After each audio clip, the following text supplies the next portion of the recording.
이건 미친 짓입니다. 반도체를 한다고요? 절대 성공할 수 없습니다. 1983년 2월 8일 삼성전자 수원 본사 회의실에서 터져나온 이 절규는 당시 한국 경제계 전체의 목소리였습니다. 한 임원이 책상을 두드리며 외쳤습니다. 회장님, 일본도 힘들어하는 반도체를 우리가 어떻게 합니까? 이건 정말 자살 행위입니다. 하지만 이병철 회장의 눈빛은 흔들리지 않았습니다. 그는 차분히 말했습니다. 그래서 더 해야 하는 거 아니냐? 남들이 어렵다고 하는 일일수록 우리가 먼저 해내야 한다.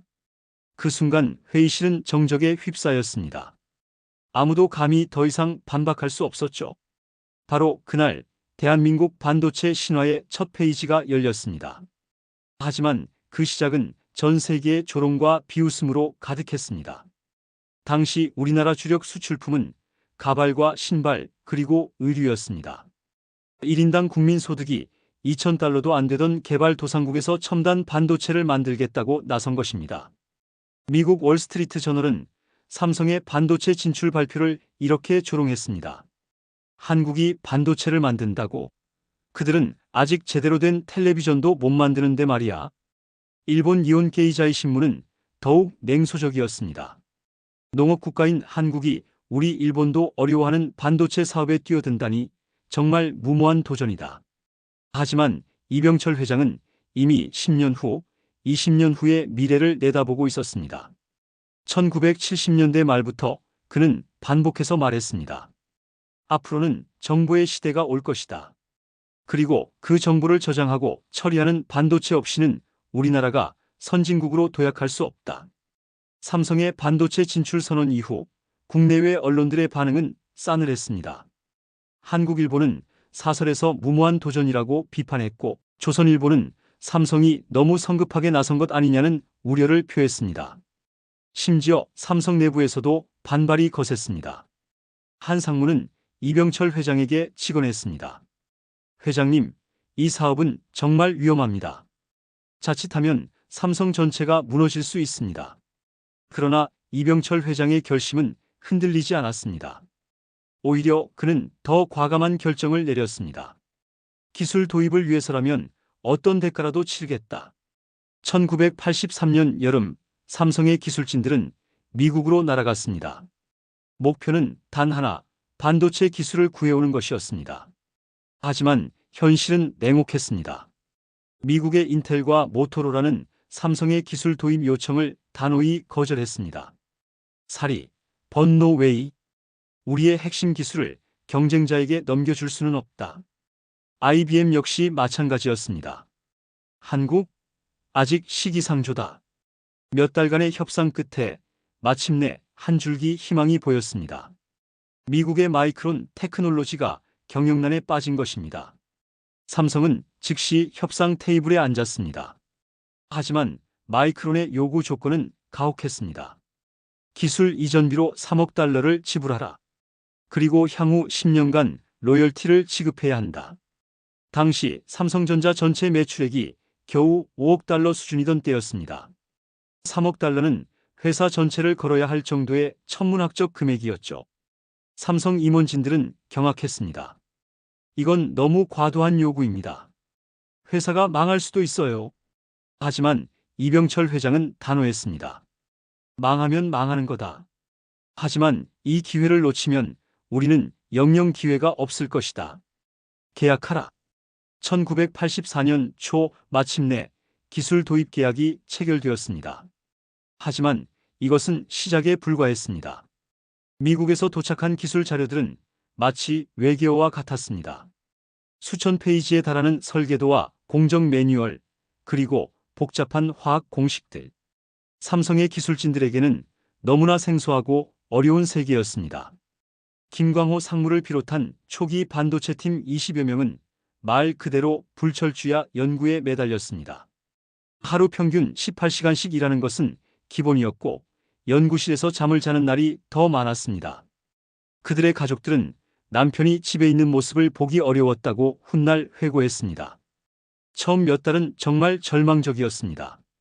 아무리 매뉴얼을 봐도 이해가 되지 않았고 실험을 해도 번번이 실패만 거듭했습니다. 한 연구원은 당시를 이렇게 기억합니다. 정말 막막했어요. 마치 미로 속에서 출구를 찾는 기분이었죠. 때로는 포기하고 싶다는 생각도 들었습니다. 1984년 말 첫 번째 시제품이 나왔습니다. 64kbit DRAM이었죠. 하지만 결과는 참담했습니다. 작동하는 제품이 거의 없었습니다. 불량률이 무려 95%를 넘었던 것입니다. 100개를 만들면 겨우 5개만 제대로 작동하는 수준이었어요. 언론들은 일제히 비판의 목소리를 높였습니다. 매일경제는 삼성의 반도체 도전, 예상대로 난항이라는 제목의 기사를 냈고, 한국경제는 반도체 불량률 95%, 삼성의 앞날 우려라고 보도했습니다. 경쟁사들은 속으로 비웃었습니다. 역시 한국의 기술로는 무리였어. 더 큰 시련은 1985년에 찾아왔습니다. 전 세계 반도체 시장이 대폭락한 것입니다. 메모리칩 가격이 하루가 다르게 떨어졌습니다. 64K DRAM 한 개 가격이 $2에서 50센트까지 떨어졌어요. 삼성의 반도체 부문은 매달 수백억 원의 적자를 기록했습니다. 삼성 내부의 분위기는 최악이었습니다. 한 중간 관리자는 이병철 회장에게 직접 건의했습니다. 회장님, 이제 그만 포기하시죠. 이대로 가다간 정말 회사 전체가 위험해집니다. 심지어 일부 임원들은 은밀히 모여서 반도체 사업 철수론을 논의하기도 했습니다.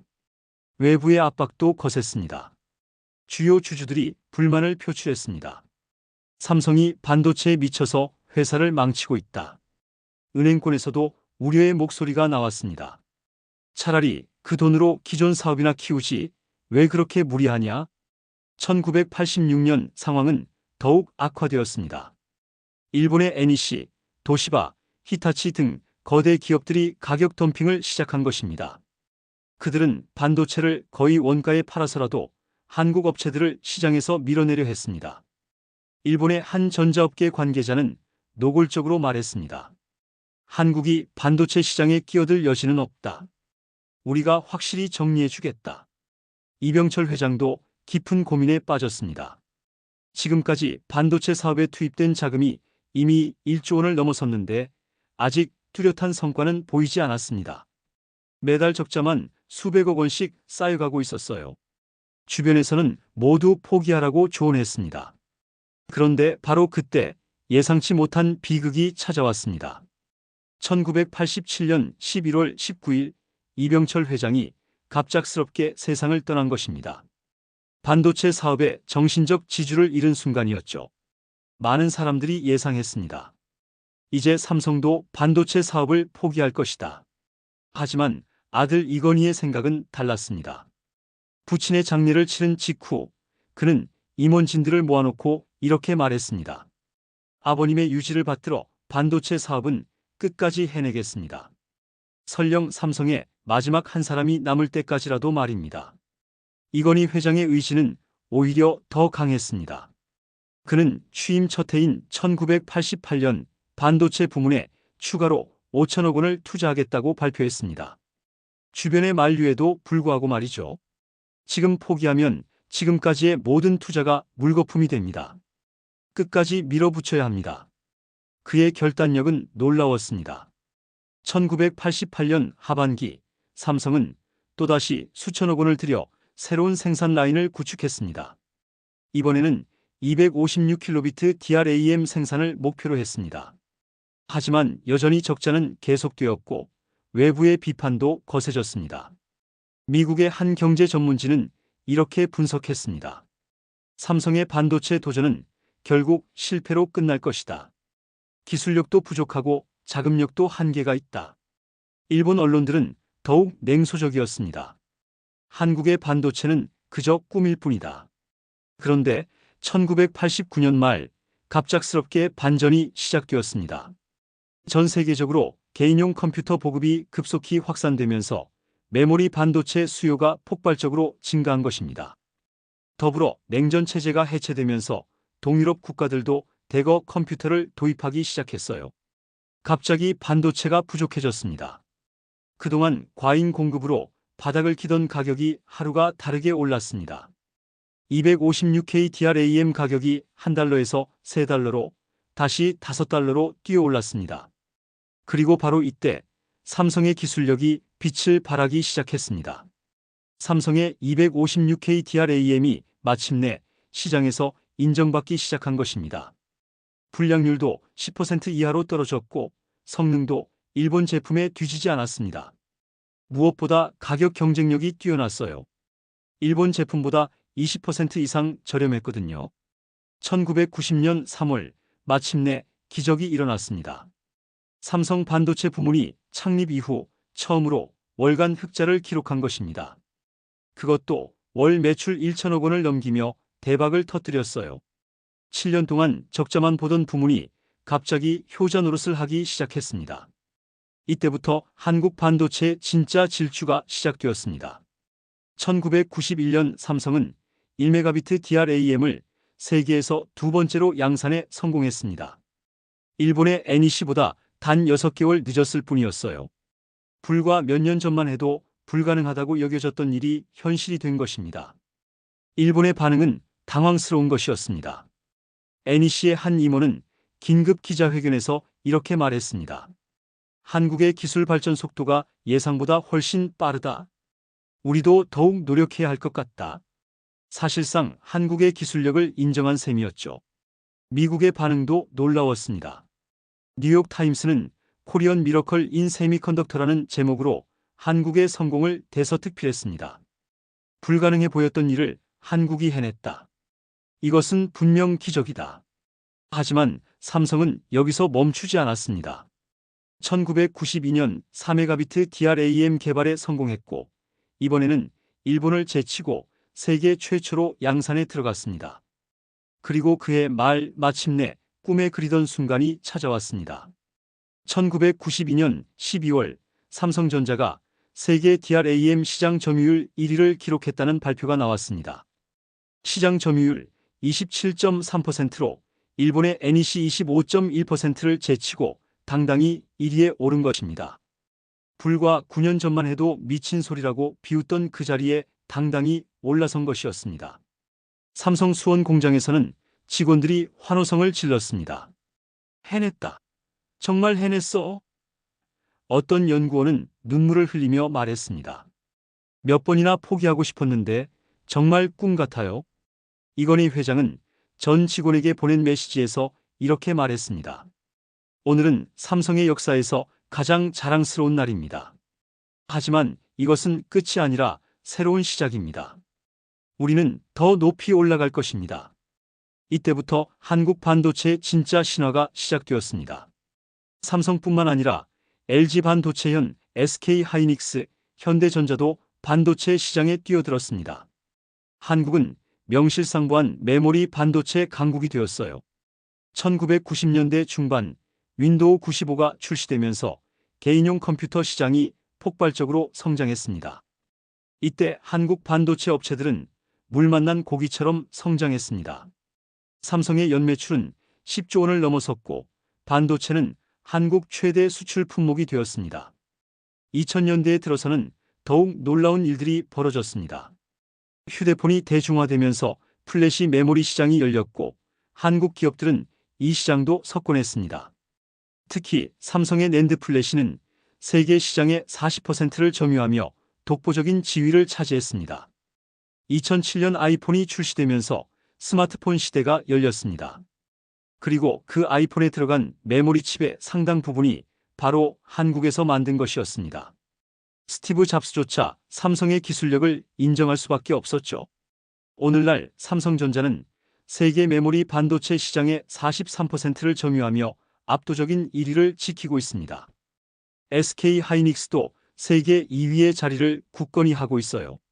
한국 두 회사가 전 세계 메모리 시장의 70%를 장악하고 있는 것입니다. 더욱 놀라운 것은 최첨단 시스템 반도체 분야에서도 한국이 빠르게 추격하고 있다는 점입니다. 삼성의 파운드리 사업은 이미 세계 2위이고 대만의 TSMC와의 격차도 빠르게 줄여나가고 있습니다. 미국 실리콘밸리의 한 벤처 캐피털리스트는 이렇게 말했습니다. 30년 전만 해도 한국이 반도체를 한다는 것 자체가 농담이었다. 하지만 지금은 한국 없이는 전 세계 전자산업이 돌아가지 않는다. 이것은 정말 놀라운 기적이다. 여러분, 이것이 바로 우리가 이룬 기적입니다.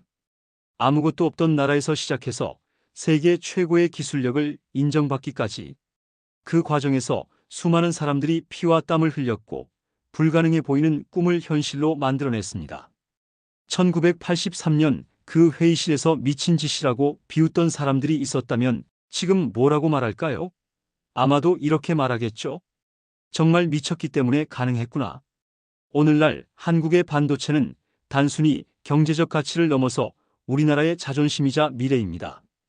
K-파프, K-드라마와 함께 한류의 한 축을 담당하고 있고 전 세계가 한국의 기술력을 인정하고 있습니다. 하지만 우리는 여기서 멈출 수 없습니다. 중국의 추격도 거세고 미국도 자국 반도체 산업 육성에 나서고 있습니다. 반도체 패권을 두고 벌어지는 세계적 경쟁은 더욱 치열해질 것입니다. 하지만 우리에게는 30년 전 그 불굴의 정신이 있습니다. 불가능을 가능으로 만들어낸 그 DNA가 우리 안에 흐르고 있어요. 앞으로도 우리는 세계 최고의 자리를 지켜낼 것입니다. 이 영상이 도움이 되셨다면 구독과 좋아요 버튼을 눌러주세요. 여러분의 작은 관심이 더 좋은 콘텐츠를 만드는 원동력이 됩니다.